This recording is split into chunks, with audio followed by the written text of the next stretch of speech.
ఈ రోజు ట్రేడ్ ఎలా చేశానో తెలుసుకుందామండి. ఇంకా ప్రీవియస్ డే ఏమైందంటే మార్కెట్ లో ప్రీవియస్ డే అనేది అప్ ట్రెండ్ అనేది అయిందండి. లాస్ట్ మూమెంట్ లో ఇక్కడ బయ్యర్స్ చాలా మంది వచ్చుంటారు. అలాగే ఈ రెసిస్టెన్స్ ని బ్రేక్అవుట్ అనేది చేసింది. బ్రేక్అవుట్ చేయగానే చాలా మంది బయ్యర్స్ అనే వాళ్ళు వచ్చుంటారు. ఈ బయ్యర్స్ ని తినడానికి మార్కెట్ మళ్ళీ కిందికి రీట్రేస్మెంట్ అనేది వచ్చింది. ఇక్కడ రీట్రేస్మెంట్ ఇవ్వడం వల్ల ఇక్కడ చాలా మంది సెల్లర్స్ గిట రావచ్చు, కానీ ఇది ఒక పెద్ద మూవ్ కాదు. కాబట్టి ఇక్కడ ఉన్న బయ్యర్స్ మాత్రమే మనం కన్సిడర్ చేయాలి. ఇప్పుడు మార్కెట్ అనేది ఎక్కడ ఓపెన్ అవుతుందో చూద్దాము. మార్కెట్ అనేది డే హై పైన ఓపెన్ అయిందండి. ఓపెన్ అయ్యి ఇక్కడ ఉన్న సెల్లర్స్ స్టాప్ లాసెస్ అనేటివి ఇక్కడ తినేసి మార్కెట్ అనేది ఓవరాల్ గా కిందికి వెళ్ళాలి.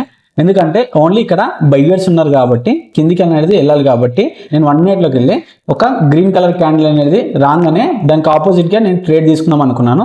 ఇక్కడ చూడండి, నాకు ఒక గ్రీన్ కలర్ క్యాండిల్ అనేది వచ్చింది. ఇక్కడ పీ సైడ్ అనేది ట్రేడ్ అనేది తీసుకుంటాను. 50 పాయింట్స్ అనేది నా స్టాప్ లాస్ అనేది ఉంటుంది.